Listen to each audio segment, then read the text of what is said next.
Olá, saudações a todas, todos. Sejam mais uma vez muito bem-vindos. Toque de cuidados para vocês. Bem, hoje eu tentei atender algumas sugestões, algumas solicitações e fazer uma filmagem externa, mas infelizmente aqui onde eu estou o clima fechou, muita chuva, muito vento e infelizmente não foi possível.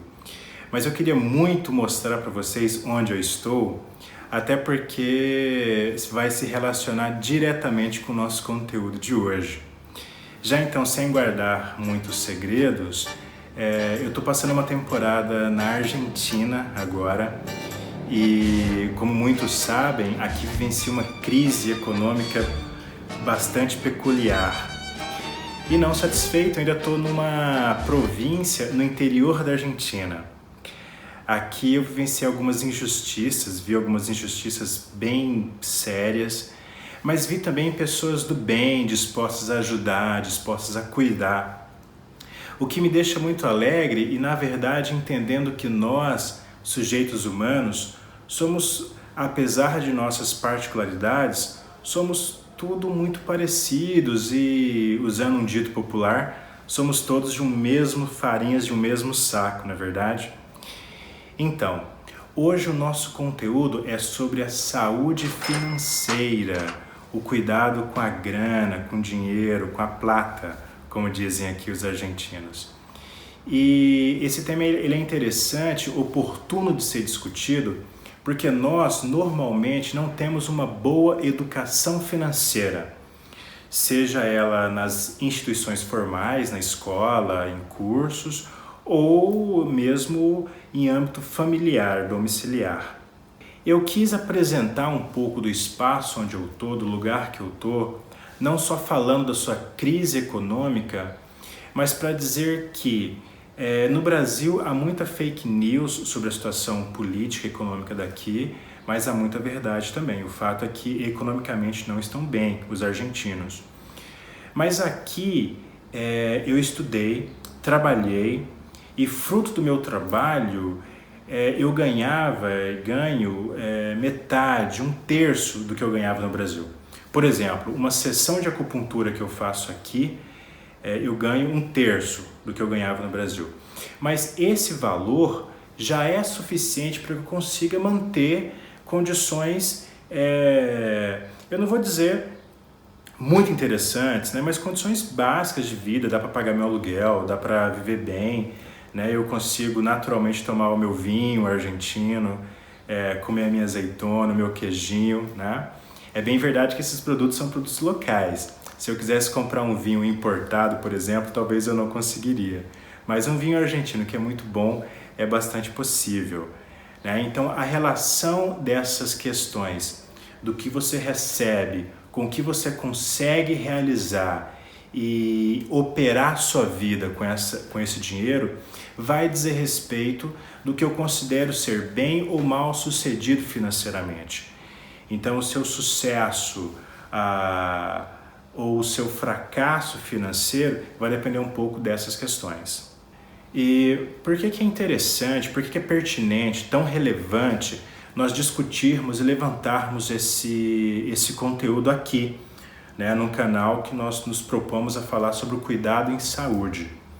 E você que acompanha a nossa discussão, o nosso canal, certamente já respondeu que, na verdade, tudo tem a ver com tudo, né? As questões todas, elas são interrelacionadas. Há um contexto muito comum entre esses vários universos, por assim dizer. E aí é muito fácil entender que se você, porventura, não tem uma boa saúde financeira, fatalmente isso vai influenciar de modo direto ou indireto na sua saúde emocional, na sua saúde física, na sua saúde social. E o contrário é igualmente verdadeiro.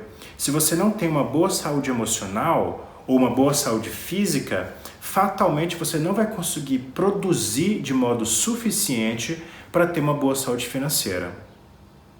E por mais espiritualizados que nós sejamos, nós vivenciamos uma realidade concreta, uma realidade material, na qual nós precisamos comer, nós precisamos de um teto para nos abrigar.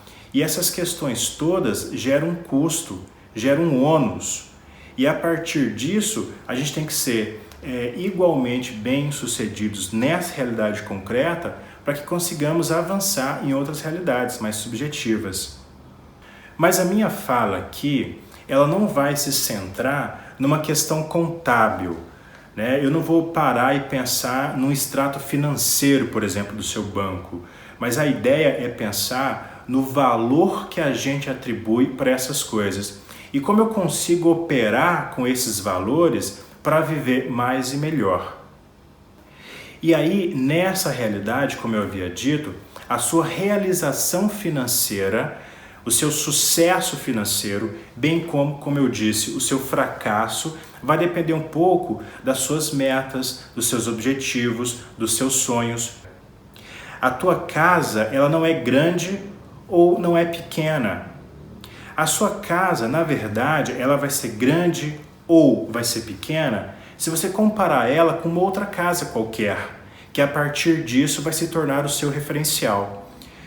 Por exemplo, se você compara a sua casa com a Casa Branca nos Estados Unidos, ou se você compara a sua casa com a Casa Rosada em Buenos Aires, nessa perspectiva, fatalmente a sua casa vai parecer pequena. Mas se você compara a sua casa com um casebre qualquer, com um barraco embaixo de uma ponte, ou com um morador de rua que nem casa não tem, poxa, sua casa vai parecer muito, muito grande. E aí, se você quer ter uma Ferrari, por exemplo, como seu carro, seu transporte, e você tem um Fusca, isso vai gerar frustração, vai gerar sofrimento. Mas se você, porventura, quer só se locomover, ter um Fusca, e porventura você consegue um Gol, poxa, sucesso total. E eu não estou dizendo aqui que você tenha que ter ambições, desejos, metas pequenas. Na verdade, muito pelo contrário. A ideia é ter metas cada vez maiores.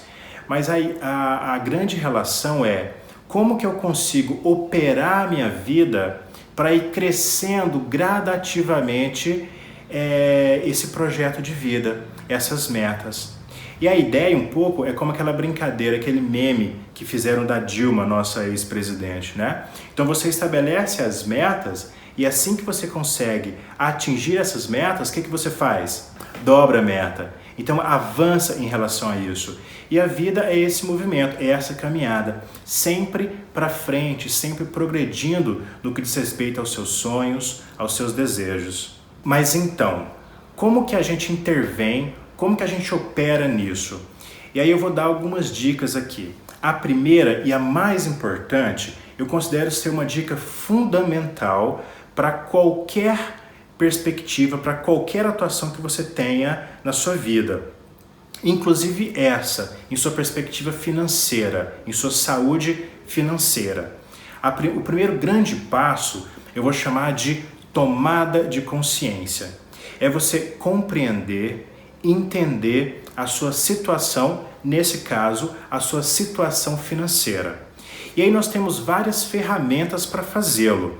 Eu vou te falar a mais fácil, a mais palpável, a mais prática. Há, inclusive, muitos apps que você coloca no seu celular que pode te ajudar nisso. Eu, porventura, tenho um que chama Daily Cost, que seria o custo diário, que você vai anotar ali tudo que você gasta ao longo do seu dia. Mas o que eu faço? A grande dica é a seguinte: aprendi isso há aproximadamente 20 anos com uma colega minha na universidade. Você pega um bom e velho papelinho, né? Eu sou um homem que adoro papéis. A minha mesa de trabalho é cheia de papéis, a minha parede, o meu mural, vários papéis, várias anotações. Mas o que você faz? Em um pedaço de um A4, uma meia folha, um quarto de folha, você vai anotar lá, por exemplo, o mês vigente, novembro, e vai colocar lá, dia 1º, anotar o que você gastou. Então, dia 1º, 50 centavos com balinha.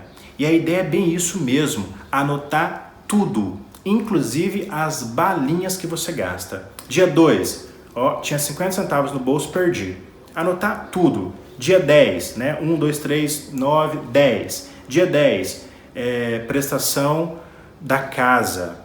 prestação do carro, aluguel, condomínio, tudo. Então, se você vai ter ao final desse mês 31 dias de todos os seus gastos. Com isso, você vai ter um desenho, um cenário de qual é o teu custo, o que você custa para viver, quais são todos os seus gastos. Isso é importantíssimo para que você consiga operar a partir disso as suas ambições futuras, o seu projeto de vida, os seus desejos.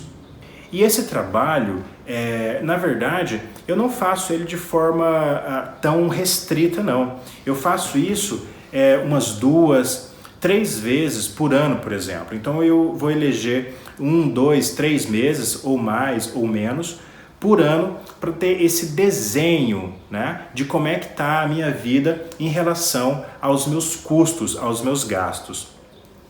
A partir disso, como eu já havia dito, eu vou fazer, a partir dessa primeira tomada de informação, uma segunda, né, uma planilha, por exemplo, ou no mesmo papelinho mesmo, colocar ali os meus custos fixos e os meus custos variáveis.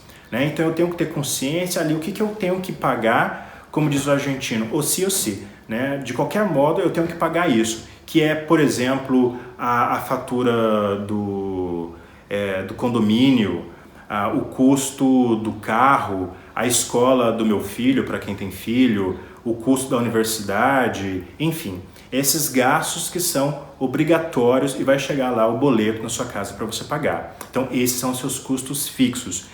E aí vai ter também os seus custos variáveis, que é eventualmente a saída para um restaurante, é um lanche, é uma cerveja, é alguma coisa que você gastou de modo variável. A partir do momento que você tem esse desenho, esse recorte, você vai poder analisar no que você está gastando mais ou no que você está gastando menos. E você pode entender com isso, por exemplo, que você está gastando pouco com, não sei, com diversão, com saída, e pode decidir no mês que vem gastar mais. Né? Eu vou comprar mais um fardo de cerveja, por exemplo. É justo, não? Você tem que pensar quais são os elementos que te motivam, que faz sentido para você. Você pode entender também, ao final dessa análise, que você tem investido pouco, tem gastado pouco com educação, que você tem comprado pouco livro, tem feito pouco curso, tem investido pouco no que diz respeito ao seu conhecimento. Tá? Ou pode, por outro lado, perceber que está gastando muito com determinado viés, com determinado tema, com determinado conteúdo. Por exemplo, que você gasta muito com lanche ao final da noite, pedindo comida. Né? Então você vai perceber que lá nas suas anotações, as últimas anotações têm sido reincidentes no que diz respeito a pedir comida de fora. E aí, a partir do momento que você tem esse cenário, esse desenho da sua realidade financeira, o que você ganha e o que você gasta, você vai buscar ali sentido para ver o que faz ou não sentido você intervir e você mudar. Por exemplo, essa relação do gasto noturno com pedir comida. E aí você pode optar por fazer menos ou não fazer. Né? O que eu fazia, por exemplo? Domingo, adorava fazer feira, aqui eu não faço, adorava fazer feira e comprava ali os vegetais todos novinhos e fazia o que nós chamávamos ali na época de marmita fit. Fazia um monte e guardava, congelava. E aí no dia de semana, chegava de noite cansado da aula que eu dava na universidade e o que eu fazia? Pegava uma marmita daquela, colocava no forno, ia tomar um banho, saía, comia, perfeito. Era saúde, economia, sucesso total. Né? E aí você tem que entender que essas coisas podem ou não fazer sentido para você. E aí nesse balanço que você faz, que é um balanço bem numa lógica capitalista mesmo, é pesar as coisas positivas, aquilo que você ganha, e as coisas negativas, aquilo que você eventualmente perde em relação a essa mudança de padrão, a essa mudança de foco. Ainda nesse exemplo sobre deixar de pedir comida de fora e fazer comida em casa, Por exemplo, você tem que analisar o que você ganha, né? Você vai ganhar eventualmente a economia, né? E de deixar de pedir uma pizza, um hambúrguer, alguma coisa assim, mas vai perder algumas coisas. Por exemplo, você pode perder peso, né? Ou seja, é um duplo ganho, né? Então, nesse caso, fez sentido. E aí você tem que analisar e buscar uma motivação, ou seja, um motivo para ação, para transformar a sua realidade e a partir disso fazer economias e operar o seu dinheiro naquilo que faz mais sentido para você. Bem, então tendo esse cenário, você consegue mensurar, avaliar o que você tem que fazer para organizar a sua vida financeira para um determinado objetivo. Lembrando que o que você não consegue mensurar, medir, você não consegue avaliar e não consegue intervir bem para transformar essa realidade. E agora, você está com as cartas na mesa. Sabe quais são os seus ganhos, quais são os seus gastos e quais são as suas necessidades. Esse é um ponto que você tem que guardar com muito carinho. Numa segunda perspectiva, você tem que elaborar, isso é tema para uma outra conversa inclusive, elaborar quais são as suas metas, os seus objetivos, os seus sonhos, isso a curto, médio e a longo prazo, e entender qual é o caminho entre essas duas possibilidades. E aí a ideia é organizar a sua vida em pró desse sonho, dessa meta que você tem. E aí muito fácil você entender que você tem que ganhar mais, gastar menos e perceber como é que você opera nessa relação. Para ganhar mais, a grande dica que esse coletivo da economia vai sugerir é para que você tenha múltiplas fontes de renda. E aí você tem que ser criativo nessa perspectiva, né? Nós dissemos lá, por exemplo, naquela ideia de você fazer a marmita para você comer ao final da noite, né? Então, de repente, imagina que numa noite dessa, que você chegou na sua casa, veio com você um colega do seu trabalho. E aí ele te convidou para vocês pedirem uma pizza e você disse, não, eu tenho uma marmita aqui, ela é bem saudável, tem um peixezinho grelhado, um frango, e vamos fazer para nós. E aí esse amigo come essa marmita com você e adora. E ele pode inclusive sugerir que no próximo domingo, na próxima feira, ele vai custear a feira, ele vai pagar a feira e você vai ter o trabalho de fazer a comida para vocês dois. Nesse exemplo meu, bem simples, você vai economizar o dinheiro da feira e vai fazer a marmita para vocês dois. Já é, no meu entendimento, um grande negócio, tá? Uma segunda saída possível é esse mesmo amigo, você decidir com ele, negociar com ele, que indo ao trabalho vocês podem ir juntos.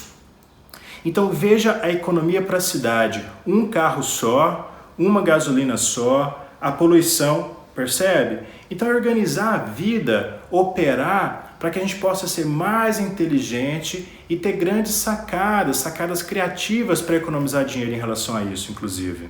Bem, a ideia é então aumentar as fontes de renda, ou pelo menos diminuir os custos, os gastos que você tem, economizando aí o seu ordenado, o seu salário.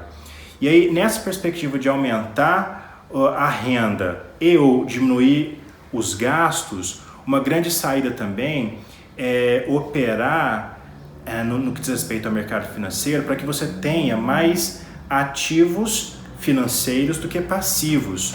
Um ativo financeiro é aquilo que vai te dar dinheiro, não que vai consumir. Por exemplo, teu carro ele é um passivo, ele só consome dinheiro. Mas se porventura você aluga o seu carro ou usa seu carro como Uber, ele já se transforma em um ativo, porque ele já se transformou em uma ferramenta para gerar dinheiro. E aí passa a ser um viés interessante. E o livro Pai Rico, Pai Pobre é cheio de exemplos no que diz respeito a isso. Uma outra afirmação muito interessante que o autor faz nesse livro é para que você se pague primeiro. Eu acho isso muito interessante. Quer dizer que no seu salário você vai separar já uma quantidade possível, 5%, 10%, 15%, quanto você conseguir para você. E aí o resto do dinheiro né, o 90%, 85% que sobrar. Com esse dinheiro você vai organizar os seus custos, pagar as suas dívidas, investir o seu dinheiro, percebe? Mas esse primeiro pagamento é importantíssimo. E eu, na verdade, eu vou além do que esse autor propõe. Eu acho que o seu principal investimento, a coisa mais importante que você deveria, ou melhor, que você deve investir, que você deve cuidar, é em você. E em uma segunda perspectiva, sua família como um todo, claro, né? Mas você é, de fato, o mais importante. O que eu estou dizendo? Ao separar uma parte para você, você vai investir naquilo que te faz bem. Até porque esse dinheiro ele vai multiplicar na seguinte perspectiva. À medida que você está bem, você consegue organizar a sua vida de modo melhor, extraindo dessa vida os melhores resultados. Ou seja, você vai conseguir produzir mais e melhor, ganhar inclusive mais dinheiro. E aí com essa parte que você reservou, separou para você, o que você pode fazer? Bem, eu sugeriria que você viajasse, que você investisse em educação, em cursos, em livros, que você fizesse uma terapia, que você fizesse uma massagem, né? Tendo a consciência que isso é um presente, é um investimento, é um cuidado para você. E para o vídeo não ficar muito longo, já vamos fazer algumas amarras aqui. Eu elaborei 5 grandes princípios para que você tenha em mente para ter esse cuidado, não só financeiro, mas agora falamos desse cuidado financeiro. Então, primeiro, é desenhar esse cenário, fazer essa planilha, por assim dizer, né? Quando você vai ter esse desenho daquilo que diz respeito ao seu custo de vida. Saber de modo bem claro o que você ganha e o que você gasta.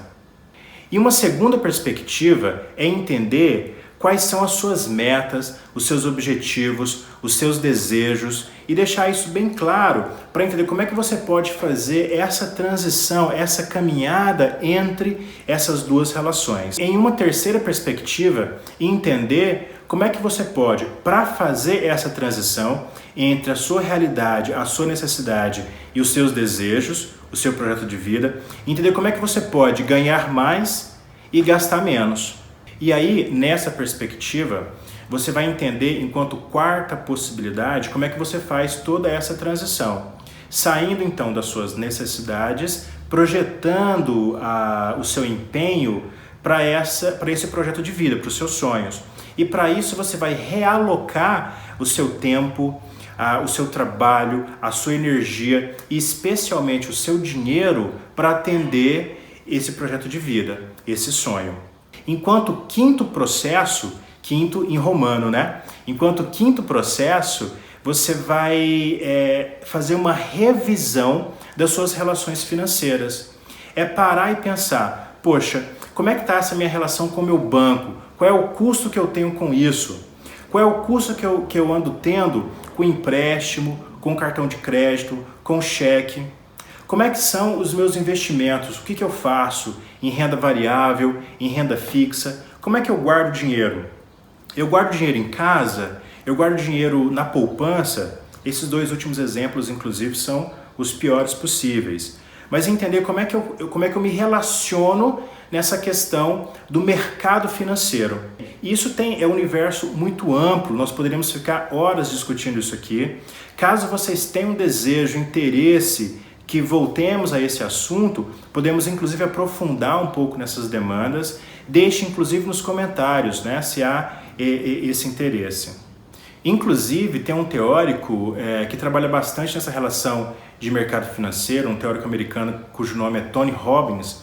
Ele vai elencar alguns fatores que são necessários ao sucesso, inclusive ao sucesso financeiro. Alguns deles eu vou te dizer agora, eu fiz inclusive uma cola. Ele vai dizer assim, tenha clareza dos seus planos. Não deixe, inclusive, enquanto segundo a sugestão dele, que o dinheiro seja dono de você. Saiba usar o dinheiro, não que o dinheiro use a você ou, enfim, ao seu tempo. Diversifique os seus investimentos. Tenha múltiplas fontes de renda, como eu já havia sugerido. Siga crescendo, invista em você, estude sempre, cada vez mais, até para que você possa se reinventar, inovar e ser criativo nessas múltiplas fontes de renda. Outro detalhe muito importante que ele vai sugerir, e aí o Pai Rico, Pai Pobre faz essa mesma análise, é que a gente consiga fazer com que o dinheiro trabalhe para a gente, ou seja, capitalize o seu dinheiro. E por último, ele vai dizer para que você compreenda as regras do jogo, né? Ter sempre consciência de como é que as coisas funcionam. Essa perspectiva de consciência é de fato uma grande sacada, né? E essa ideia que eu havia dado lá no início, enquanto tomada de consciência, ela é válida para múltiplos campos de cuidado, seja nessa relação financeira, seja na relação física, emocional, social, amorosa, enfim. Todo o processo, a consciência é muito bem-vinda. Pois bem, fico aqui com esses toques de cuidado. Não se esqueça de tocar no like aí, compartilhe esse vídeo para que mais pessoas tenham acesso a esse conteúdo, para que o YouTube entenda que é um conteúdo pertinente. Se inscreva no canal caso você não tenha feito isso ainda. E fico aqui. Abraços fraternos, sem economia, saúde e paz.